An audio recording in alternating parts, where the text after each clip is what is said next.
Good afternoon, everyone, and welcome. It's exciting to be here, and it's so great to see all of you. So my name's Libby Cohen. I currently work as a community organizer with the Industrial Areas Foundation in Baltimore. And when I was thinking about what I wanted to share with respect to specifically my time at Carolina and my time as a Morehead that helped to sort of guide me at least to this point, there are really kind of two themes that came to mind. And one was the sense of roots that I gained at Carolina, and also the way in which the Morehead-Cain especially served as a launching pad.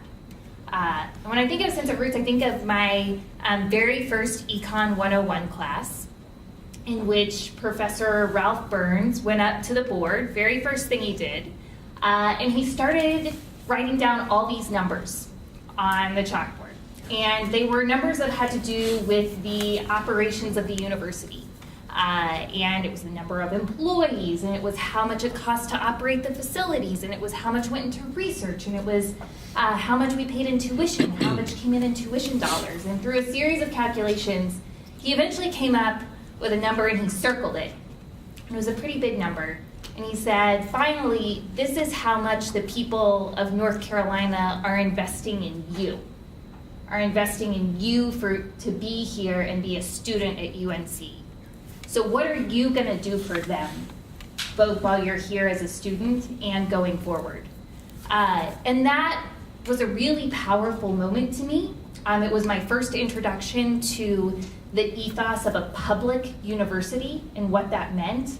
And coming out of a prep school environment that I loved very, very much, but had been very focused on individual achievement, to come to a public university and have a sense of being situated in a community, being invested in, and having obligations to that larger community as well, is something that very much shaped my decision to become a community organizer, to be part of sort of weaving and reweaving social fabric, and it's something that's really, I think, key to the spirit of Carolina that I value very much.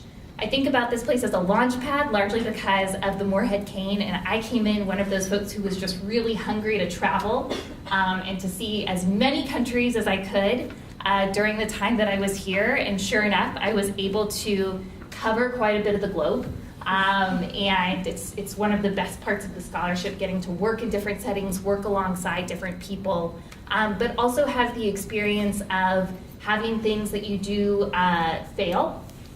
I was one of those people who helped to found a nonprofit on the other side of the world that several years after I helped get it off the ground wasn't operating anymore because of some of the mistakes that we made really early on. And some of the chances to try something and mess up, I think were also key to sort of getting me where I am now. And that's one of the great things about the Morehead is via the travel, via the different experiences and interactions you can have with alumni, you just get all these rolls of the dice to try different things and see what works, see what doesn't, and move forward. So I'm looking forward to getting to speak with you all more, and I'll pass it on to Alex. Thanks, Libby.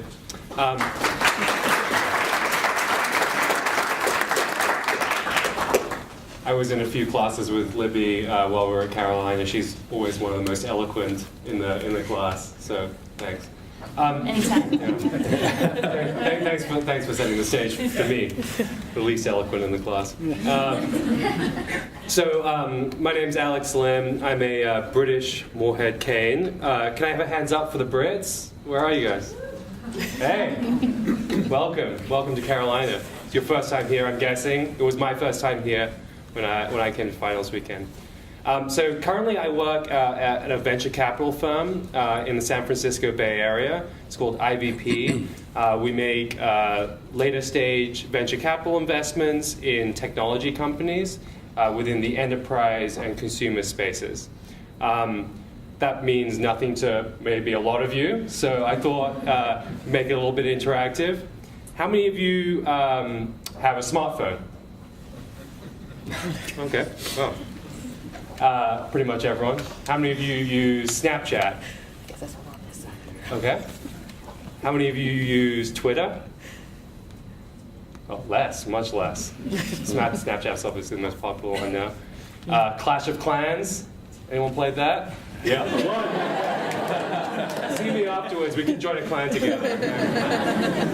So those are some of the investments that IVP has made over its 37-year history. We've been around for a long time, and we are focused on making investments in high-growth, exciting new companies, and we've had a lot of success in some of those companies that I just mentioned. So when I think about all the things that came from the Morehead-Cain, all the experiences I got, one of the things that stands out to me is the importance of the network and the alumni network. I got so many different, so much advice, so much actual internships. My first job came through a Morehead-Cain referral. And then actually, when I decided to make a career change about 2 years ago, the Morehead-Cain network was really instrumental for me in deciding what I wanted to do. I reached out just blind to a bunch of people in the Bay Area that I wanted to speak to and I wanted to connect with, and they were I send that email and it comes back within the same day. Just instant response because they want to help young people come up in industry. So I'm happy to answer any questions around finance, technology, venture capital, obviously, and look forward to meeting all of you.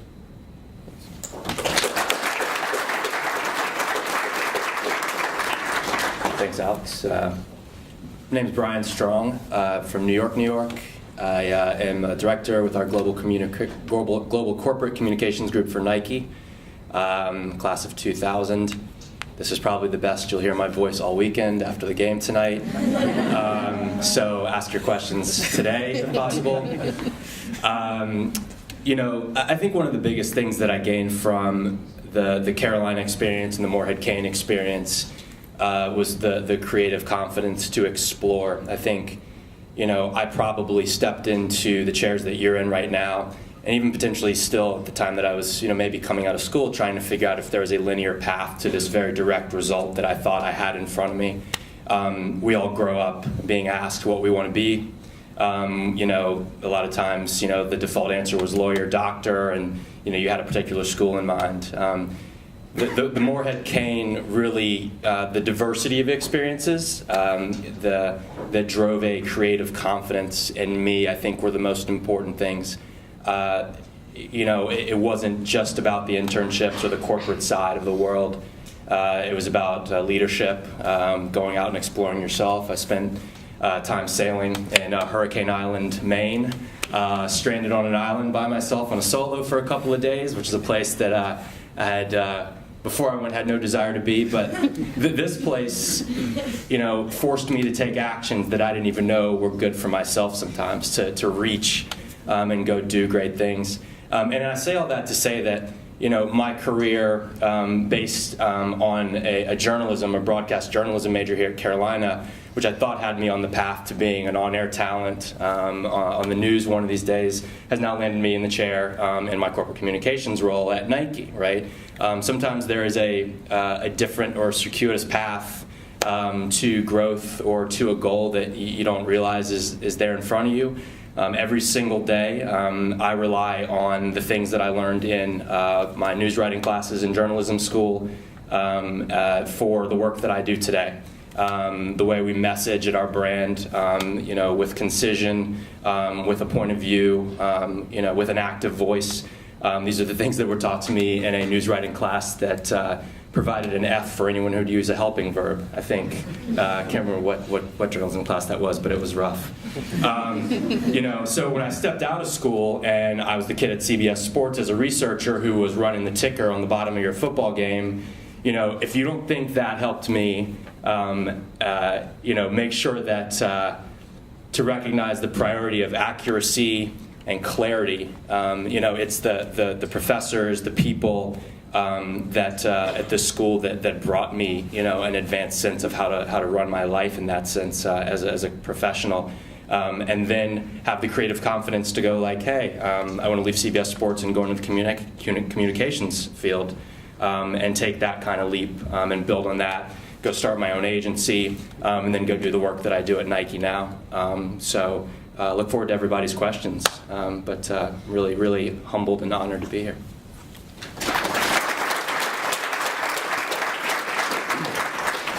Right. Good afternoon, everybody. Good afternoon? Good afternoon. About to say, the game is starting today, so y'all have to have a little bit more energy. We're going to cheer on the Tar Heels. So you guys will all get used to that after you're here for 4 years. Again, my name is SHANA Fulton, and I am a lawyer. So I am, I guess, probably more of the traditional route of what everyone says, oh, be a lawyer, be a doctor. But when I started UNC, I did not know I was going to be a lawyer. I didn't decide to do that until around my senior year when my political science professor, who's now passed unfortunately, I was talking to him about doing a letter of recommendation for me for graduate school in political science, and he's like, I'm not going to do that for you. And of course I was crushed and heartbroken and everything else, and I'm like, okay, I thought we had a relationship and all that. He's like, no, I'm not going to do that, but I am going to do one for you for law school because I think that's where you should be. And I don't know if you've thought about it, but that's what you need to be thinking about. And he was right. He was right. And I never would have met him if I hadn't come to UNC. I wasn't planning on coming here. It was too close to home. I'm from Wake County. If you knew Wake County folks here, it's like too close to the parents. But I came this weekend, and listening to everybody just brought back memories of my Morehead weekend. One of my best friends for life is Morehead. I met her this weekend. So we drove over here together for our interviews. And we fortunately both got this. My shoes today are Clark's. A friend of mine here who's a Morehead is Galahad Clark, who runs Clark's shoes. So I'm like, wow, every day I'm reminded of another Morehead. When I ended up deciding I did want to go to law school and I was applying for law schools, I ended up going to Columbia Law School, and I stayed there overnight to see how it was, and the person I stayed with was a Morehead. Then when I went to Washington, D.C. after I graduated, I went and did 2 interviews at law firms, including the one that I ended up going to, and as soon as I walked into the interview, they're like, oh, we know you. Both of them said this to me. I was like, what? I don't know you. I had no idea who they were. But they knew me because they'd already seen my resume, and they were Moreheads too. And I went to one of those firms. With Jim Tanner, who now he represents NBA athletes, all types of interesting people more interesting than me. So then I went to the U.S. Attorney's Office, which is where I am now. I prosecute homicide cases. I am a supervisor. I'm a deputy chief who supervises a police district, other prosecutors. Who prosecute violent crime cases, and while there's another Morehead. So we're kind of everywhere, kind of doing everything. Some of us are in the spotlight a lot for very good reasons. Some of us are not in the spotlight, and we're just trying to make sure that justice is being done or the world is working the way that we think it should work for everybody. And I'm very proud to be part of that legacy. I'm very proud to be a Tar Heel, whether I got the scholarship or not. 'Cause again, I wasn't coming here until I came for this weekend, and then I decided, oh, I don't forget the money. I'm coming here regardless. Well, then I got the money, and that was very cool. But it's, I can't imagine my life right now and the success I've had without what I learned here as a Morehead scholar and as just a Tar Heel. So hopefully you guys will all not only learn about the scholarship and learn about the university, you're going to make friendships here this weekend. Hopefully you will all be here at UNC making more friendships and everything, and hopefully you'll be sitting up here one day looking at your distinguished fellow panelists and thinking, wow, that's kind of cool. They gave us money, And I got to take advantage of that money and do the things that I feel are important in life for myself and for others. So welcome to UNC, welcome to Morehead. Hopefully we'll see you cheering on Duke tonight and see you in the future as Tar Heel alum. Thanks.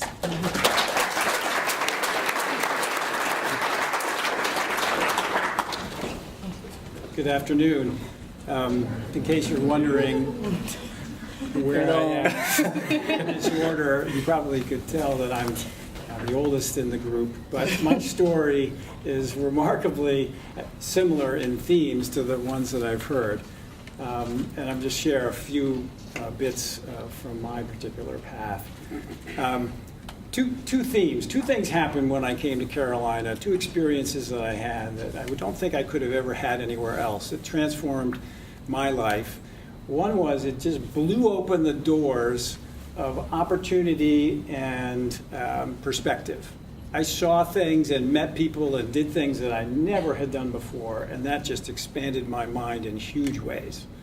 And the second thing it did is it gave me confidence and a little practice to think about what I was passionate about, to be willing to listen to myself about what I was passionate about, and then, when it hit me, to follow it anywhere, follow it everywhere, and not have to be constrained by the path that was put before me or that others take. So let me give you a little on those two themes. So the first one, blowing open the doors of perspective. I came here from Connecticut. Anybody from that part of the world here? Well, that was a different experience to come to the South from the North, right? But I thought I knew exactly how it was going to work out. I was going to be a doctor. I wanted to be one since I was 9 years old. I was going to come to some college. I was going to do pre-med. I was going to, medical school, whatever, and do academic medicine. Then I came to Carolina, and I started to experience, this larger perspective. In the classroom, I did do pre-med, but I took other courses. I did a lot of music. I did a lot of art history. And in those courses, it just opened up my mind. This was kind of a looking into history of thinking as expressed in music and in art. And it was just transformative. And of course, I've used all of that every day of my life since to appreciate art around me. I got involved in campus life, revitalized one particular organization, ran it for a few years, and had the fun of building a team, trying to be a leader, trying to get teams together and get people excited. I hadn't done a lot of that in a bigger context before, and really found that fun. I love the creativity, I love the team building part.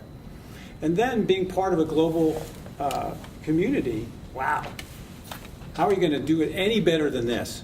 I was in DC, Houston, San Diego, Colorado, and then in my last year, or after I graduated, I was one of those lucky guys that got a travel stipend, and I took mine and went to Southeast Asia for 1 year.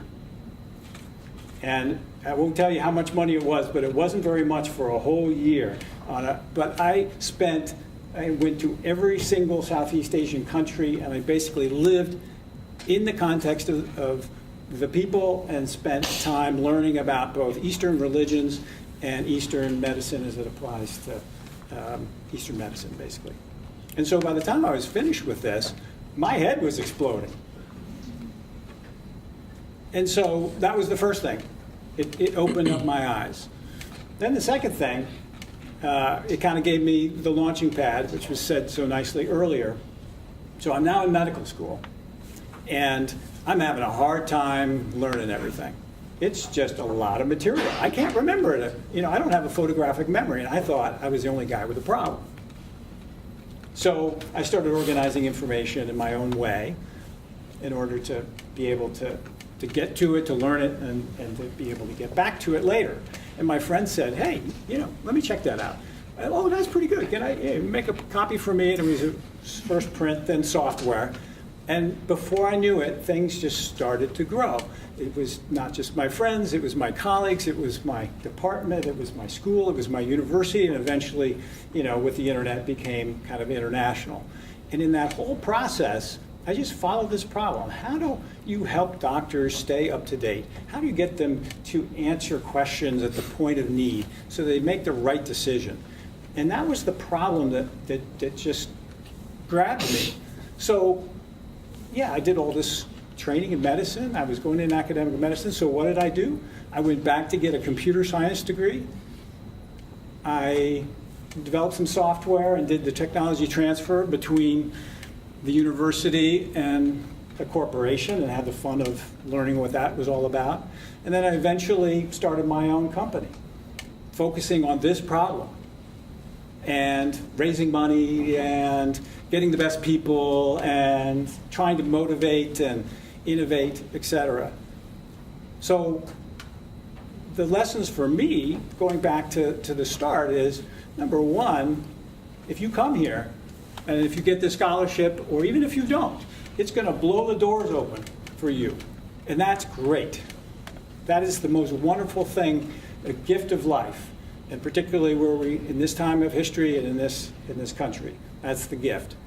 But once you have it, then it's the opportunity to listen to yourself instead of going down the path that I was going. I'm going to be a doctor. You know, I listened to the voices that were saying, hey, this is a problem. There's a need to deal with this problem. There are not other people right now working on this problem, and go for it. And guess what? You might end up somewhere completely different, like I did. So, have a wonderful weekend, and I'm be delighted to answer questions today or other times during the weekend. Thank you.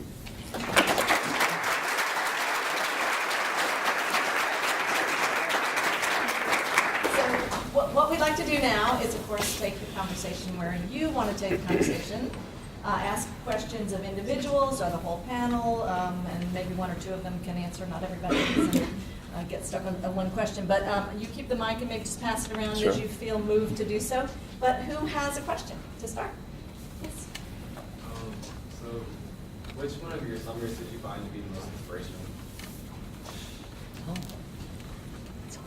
Yeah, I'll go on that. Man, they were all, again, the opportunities and the range, fantastic. If I had to pinpoint one, it was that Hurricane Island summer that I mentioned. Aptly named because a hurricane actually came up the coast while we were out there on the island. You know, and I had, it was so counter to my nature to go out and do something like that. I resisted, and again, had I not been put in the position and given the opportunity to go take it, I don't think I ever would have done that. One of the coolest things, and you're starting to get to know people from all over the country and the world this weekend, is that when they put us in that situation, out on the island and we were sailing, none of us knew how to sail. And so essentially you're learning how to sail a boat with 11 or 12 people you've never met in your whole life, all novice sailors. And they put you in some gnarly situations, but they get you outside of your comfort zone, you know. And I think Megan and these guys probably know what they're doing, right? It's a nice icebreaker for coming to college, you know. It's like they literally, they would, you know, sometimes they would throw us off the boat and we'd have to fend for ourselves a little bit, you know, with just a couple of supplies, you know, those kinds of things that, you know, or the creature comforts of my normal day-to-day life were just not there, you know. But what an awesome kind of way for you guys to just kickstart this whole thing for us, you know, before we came here for 4 years. So I loved all of my 4 summers, but I'll stick with that one as my favorite. Anybody else? I did my Outward Bounds in the mountains of North Carolina, which when I found out, I was like, North Carolina, what? Then I found out, mountains of North Carolina, part of them are tropical rainforest, literally zoned that way scientifically. And then you have like all the way to the top of Grandfather Mountain and everything else. And the same thing, I was hanging off the side of a mountain. So at that point, I was cursing Morehead instead of being like, oh, this is great. It's like, no, it wasn't great. It wasn't great at all. But I survived. And I remember one of my roommates here was just going frantic over final exams and And she was getting mad and just started yelling at me. She's like, all you do is sit around and read books. I don't even understand. And I'm like, hold on, I'm an English major, one. So that's why I'm reading books. But two, it was like, I hung off the side of a mountain.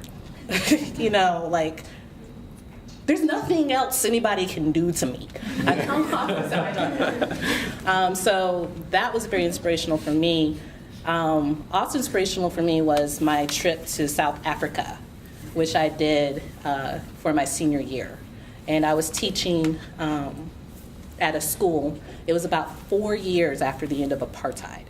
And so I was there as a young Black American woman in South Africa 4 years after apartheid went down.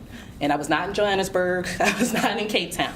I was out more in some more rural areas. And there was I had some very interesting experiences there with discrimination, not just race, also gender. South Africa, I would say, was probably about 50 years. I would say at that point, and this was the 90s, it felt like it was kind of 50 years behind in kind of civil rights things, but the things that they were going through were so powerful.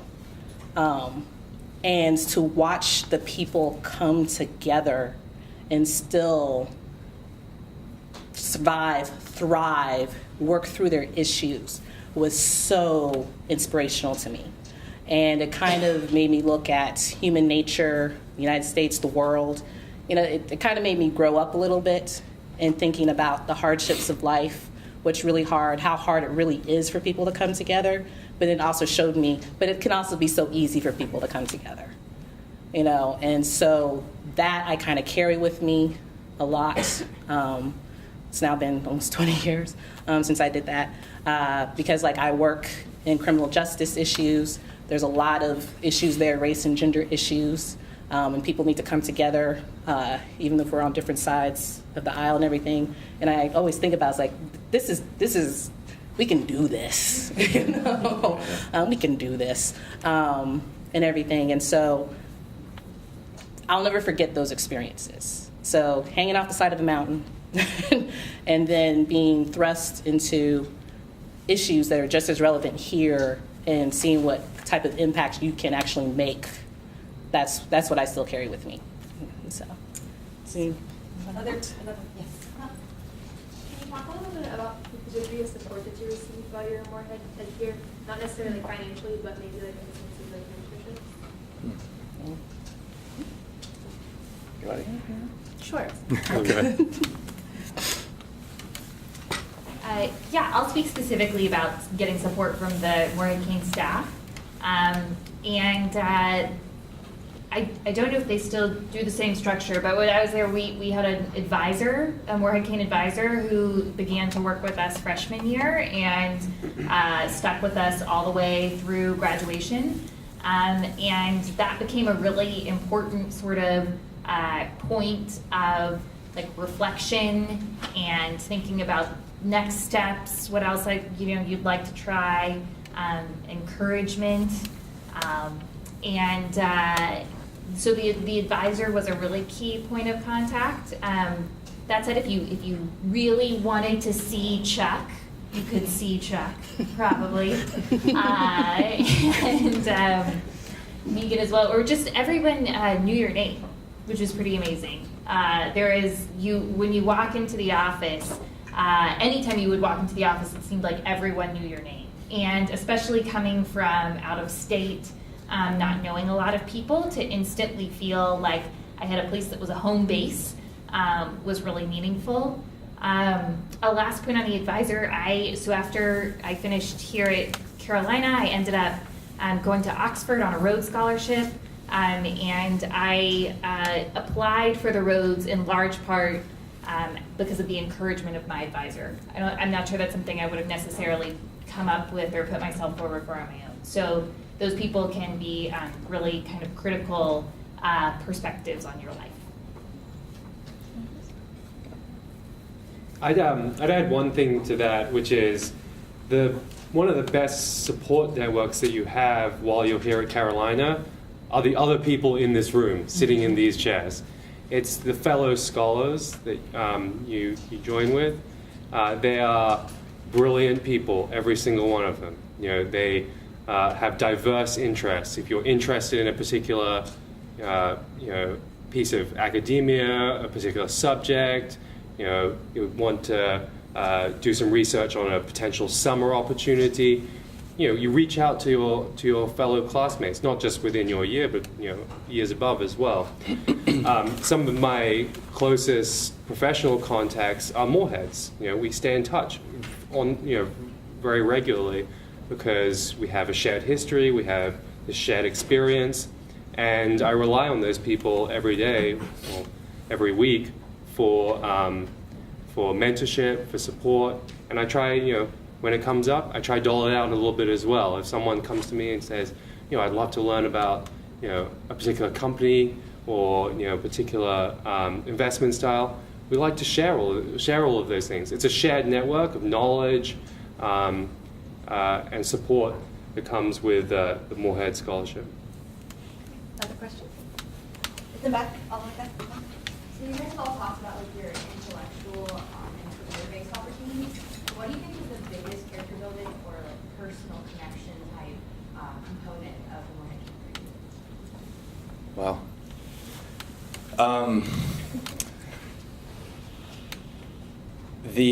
I'll say that it sort of touches back a little bit on the support here, right? But there is an element of, and you touched on a little bit about your trip going to South Africa, but you know, you don't have to travel overseas to experience, right, a diversity that makes you compassionate about the world.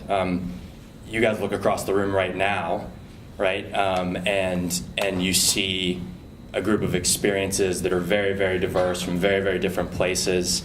That is a character building element for me of this program in terms of just, you know, learning or evolving even a compassion for people with different backgrounds, you know, different perspectives, and, you know, the opportunity to really, you know, kind of look at the world in a more adult way. I think that the support that comes from the people here as well is in good times and bad. You know, the staff, for instance, doors always open. Someone just mentioned. I've never hesitated to reach out to one of the people on the staff, Chuck, Megan, at the age that I am now. There are two places that I always come when I come back to Chapel Hill, as a rule. I go down to Fetzer. I played varsity soccer here for a couple of years, and I check in with the team down there. And I come see Chuck, and I come see Megan if they're in the office. And the conversations, you know, over time have been varied. Now we talk family. We talk, you know, Megan came into town and brought her daughter, and we went out to lunch in New York.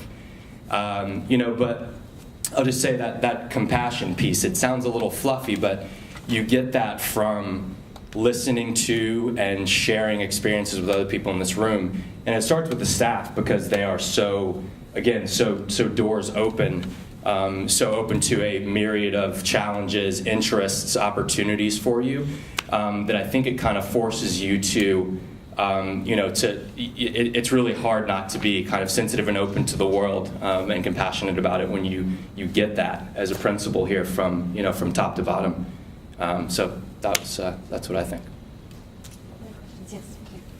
Yeah. How does the life in the area in and out of the Morehead-Cain program of Chapel Hill and RTP growing and things like that, how does the area impact your time here? Anybody? So, like I said, I'm from Wake County. When I was here as a finalist, I think there was like 500,000 people in Raleigh, and now there are over 1 million. And when I came to Chapel Hill, I was like, I can't be here. It's too close, you know. Also, I was a military brat, so I'd been all over the place, and I was ready to go back all over the place. And being in this area and watching what has happened with it, because it was already a great area, but watching it grow the past 20 years has been quite actually fascinating. When one of my summers was at Fortune magazine in New York, and Fortune always had this every year, best places to live in America. And a few of those years, at that point, and I haven't checked it lately, the Raleigh-Durham area was #1. And I'm like, oh, I'm from here. There's not a lot to do here. It's serious, a lot to do here. And there are many issues happening here that I feel are a microcosm of what are happening in the rest of the country. And watching North Carolina deal with them is, I'm in DC, and I'm part of the federal government in DC. And just watching it is quite amazing. It's quite amazing. And a lot of policy and issues that arise on the national level really come from the local level. And North Carolina, particularly this area, is one of those areas that people kind of watch as to what's going to happen everywhere else. Now, that's, of course, policy and all that. Socially, educationally, socially and culturally, everything that's here, in fact, I've had conversations with Megan and Chuck about possibly coming home, because I'm ready to come home, because it's so amazing here and what's happening here. Everything I can do in DC, I can do here. I didn't need to leave here to do what I'm doing. So I've appreciated what I'm doing. I love what I'm doing. I love the Washington, D.C. area. But it's not as if that doesn't exist also down here. But at the same time, this place is very unique and very special. There is no place like this area. There just isn't. And that's a good thing. That's a good thing. And so it's kind of hard to describe. Where are you from? Iowa. Iowa, okay. So welcome. But this area, particularly after you spend 4 years here, there's a reason why we all decided to come back here for this weekend. And it wasn't just the cookies, and it wasn't just the Carolina. The cookies are important. The cookies are very important. Yeah. So, very, very important are the cookies.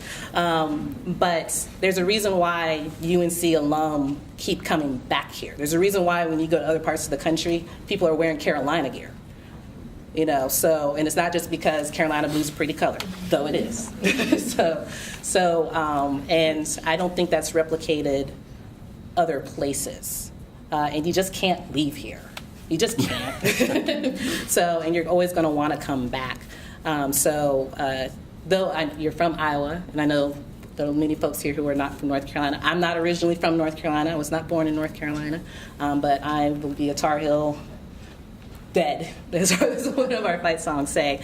Because this area is just, there's just something different and special about it. And I think after you spend 4 years here, you will understand the madness. And if you cut open any of our veins, why we bleed Carolina blue. But you have to come here to figure that out. Anyone else? Yeah. This just briefly, but I distinctly remember my freshman year. I'm originally from Dallas, Texas. For the first several months, I kept wondering where Chapel Hill was. Like, it just didn't compute to me that that was it. Like we were in Chapel Hill. I thought there must be some sort of city metropolis somewhere else, and I kept asking people where Chapel Hill was. And it just took a while for me to really realize this is it. But I want to say this because I when I was in your position, I really thought I wanted to go to an urban campus. I really thought I wanted to be in a city. And I ended up being so glad that I was at Carolina generally, and I was at a place that was a little bit quieter, and that had beautiful natural surroundings. You have really easy access to all sorts of just beautiful outdoor places to go from here. I found it to be very conducive to learning and growth, and I never lacked for any of the sort of cultural adventures that I think were what I imagined I was going to be doing in a big city anyway. How does social justice play a role in all of your careers, and how was that founded here?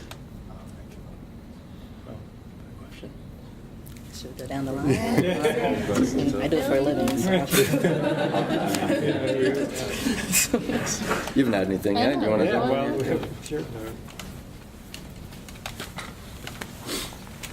Great question. I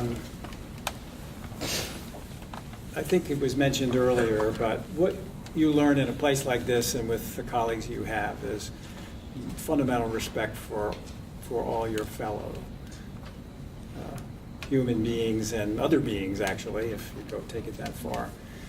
And that's a fundamental concept and approach to living that goes with you wherever you go. And if that's part of who you are, then you look through that lens when you deal with a neighbor, when you deal with community activities, and when you think about national issues. So I think it comes from starting in a place that is that fosters respect for each other. And if you take advantage of that, as all of you I'm sure have already done, but you strengthen that kind of muscle, then it just goes with you. And I can speak in medicine about what that means, but I think more fundamentally it's just about how you live. Sure, yeah. I think this program and this university, if you work it right, breeds people who speak up. I think, and that's one of the things that I think really gave me confidence about coming here, was that I knew I was free to walk in as my full self, from the interview process to every moment that I had a meeting with someone on the staff or one of my fellow scholars, and so that's they're looking for people that have a point of view, and so when that's sort of intrinsic to the way that you live, and the program here allows you to evolve that in different ways, make your voice heard. It's not only something that you start with, but again, that you kind of build as you're at this school. I work at Nike, a big company. We've recently had a campaign around equality. I'll speak to this specifically, that some of you may or may not have seen. I take very seriously my role on a day-to-day basis in the rooms as those things are coming together, as being the person who says sometimes the unpopular thing, and that checks us on the way that we want to bring voice to something. I coming from a program like this, getting the confidence from the people who put enough respect in me to invest in me on a daily basis to be myself, it shows through on a daily basis, where I go, and I feel like I'm failing myself if I'm not doing that work. And on a more personal home level, because I think this day and age we could get really macro with it and political, but I think everyone's role right now is to use their voice for good, remain active, vote in that local election around the corner from you that you may not have been paying attention to a couple of years ago. That's how we're starting in my house. I'll speak for myself. And so, that's something that's been built in me and strengthened in me by the experiences that I had here. And I have two small kids. They are 5.5 and 3. And so now at the most micro of levels, it's my job to pass that confidence on to them, and ask them to stick up for their classmates, and do the things they're supposed to do as a citizen of the world. And I'll just add real quick. So I work for the federal government, and I made a decision to work for the federal government based on some of the things I learned here and in law school. Because you can make change outside, but you also have to make change inside. And in order to make that change inside and outside, you need to have a base of knowledge. It can't just be theory. I did my fair share of marches here at UNC. In fact, I just had lunch. I had lunch with past president of Campus Y. She's married to another past president. She's married to another past president of Campus Y. I was part of the Black student movement here. I did a whole lot of things. But what I also learned was that's making noise on the outside. But you also have to be able to make noise on the inside, exactly what Brian was saying. That's also where change has to happen. And frankly, that's where some of the most powerful change can happen. And so to me, you have to have that education and knowledge base. And you learn that in college. You learn that graduate school. You learn that also just your personal experiences. And then you also have to be able to get in the door to those organizations and get to those positions so you can make that change. And that's where something like having the Morehead or being a graduate from, because all of you guys I know have gotten to top universities in this country, you know, that's where all that helps. And so, again, I don't think I'd be where I am being able to make the change that I can make. I'm the one who signs arrest warrants in my office. I'm the one who goes out and prosecutes cases. It is me who's doing that within the system. And I imagine what it would be like if I wasn't there and other like-minded people weren't there. But in order to get there, I had to go 4 years undergrad. I had to go 3 years law school. You know, then I had to have somebody open the door for me to let me in. So, anyone else? So I was wondering how your like summer enterprise projects, so whether it was internships or research opportunities or jobs throughout your Morehead-Cain experience, how that's shaped your career decisions and your dreams that you pursued. I can. Sure. So they were extremely important. Let me tell you a little story about a enterprise summer that didn't actually happen. It's when I was a junior, I knew that I wanted to go to New York and work in an investment bank. It's just what I wanted to do. I had interest in finance and business, and I thought that'd be a great training ground for me. And I applied to a bunch of different things, and the thing that I was most excited about was going to work for Credit Suisse. And you know, they'd accepted me, and I applied for the visa that I needed for the summer. It was denied. And I was heartbroken. It was just everything, you know, it felt like the whole culmination of my academics and, you know, my studies had led up to that point, and I couldn't go and do it. So the staff of the Morehead-Cain rallied around, and they picked up the phone and called all the alumni that worked in finance and found me a fantastic internship in London. And I went and worked for a hedge fund there. It's actually, it was a great thing that happened, because it actually made me realize that I didn't want to go work at an investment bank. I wanted to go work at a hedge fund. I wanted to be an investor. That's what I really, you know, I saw everything that those guys were doing, and I thought, this is what I want to do. In the end, they told me that, well, unfortunately, you don't become an investor before being an investment banker. So I did that for a few years and eventually exited that line of work to work in a different type of investment firm. And you know, so when I think back on that sort of year-long experience there, I think, well, I had a piece of bad luck, but the Morehead-Cain opened doors for me that I wouldn't have had otherwise. It showed me what I really wanted to do with my life, and then it, you know, opened up more doors for me to, you know, to do that as well. So, you know, there were just, you know, fantastic experiences, fantastic summers, and just different than what I thought I wanted to do. But it was enriching and just broadening in all sorts of ways. I grew up in newsrooms. My mom was a copy editor for the Charlotte Observer. My aunt was an anchor for Channel 2 here in New York. And so I was, you know, I was on and as I mentioned, I was a journalism student here at school. So I was kind of very much still on that path to trying to figure out how to refine that kind of work, or what I thought was going to be my path. And so I spent a summer at MSNBC when it was about 2 years old, and also at the NBC News Bureau in London, which was sort of the European hub.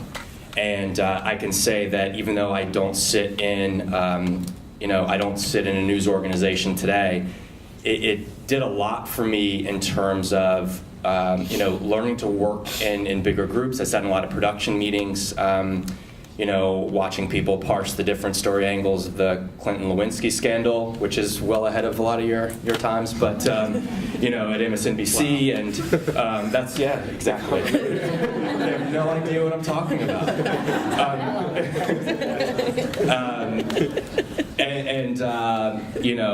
Some of the peace talks in Northern Ireland when I was, the Sinn Féin and Ulster Unionist debates when I was in London, and today the work that I do now, again, not for a news organization, but it did a lot for me in terms of helping refine my editorial filter for how I storytell, how I present information, and how I message things and strategize today. So it's really, really, really important. We have time for one more. And more in the back. I feel like I've been picking on everybody back. Yes, there you go. So thank you again for being here. My question has to do more with your career experiences. Several of you have worked with teams or invested in teams. And what do you find most important in forming a team or in investing in one? Anyone?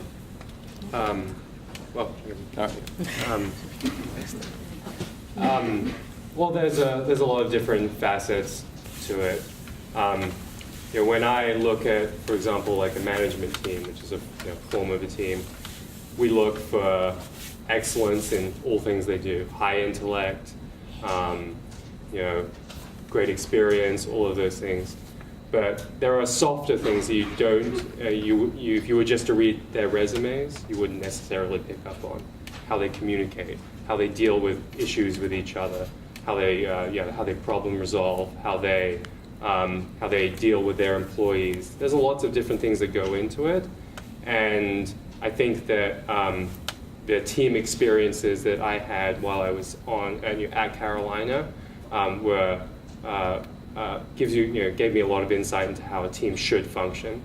Whether it was in a class, at the business school working in a team project together, whether it was with the tennis team or whatever, all those types of things. It just, there are so many, when you're at Carolina, you find that once you leave high school, you realize you need to rely on a lot of other people and form teams and form bonds with people so that you're not in it by yourself.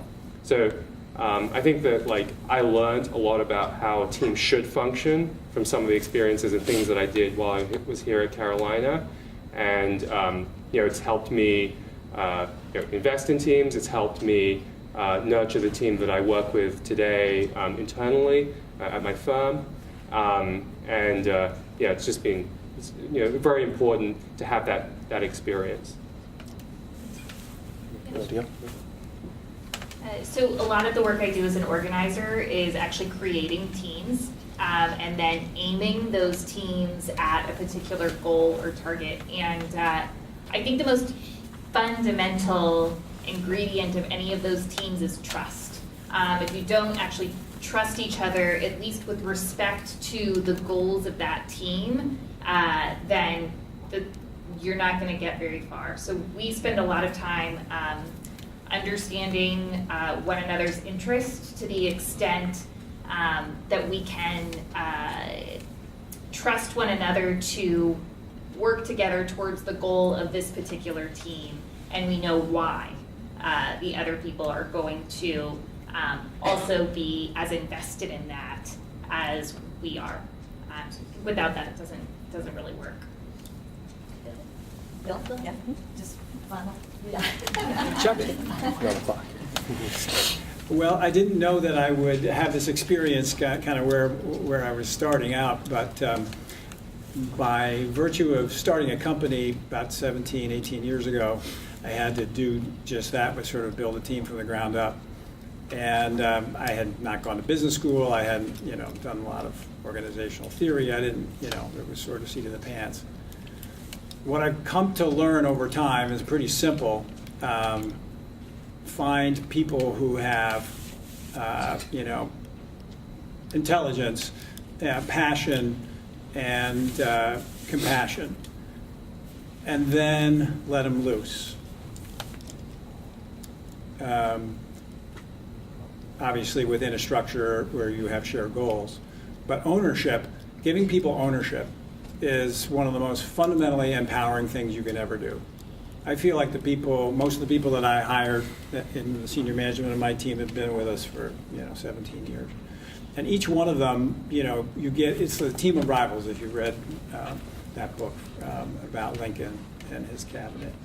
It's about putting smart, dedicated, passionate people together who have point of view, like the Morehead people you've met here and who you are, and give them the forum for taking ownership of things that they're passionate about.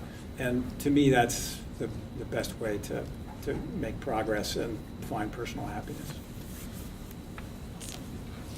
So, yeah.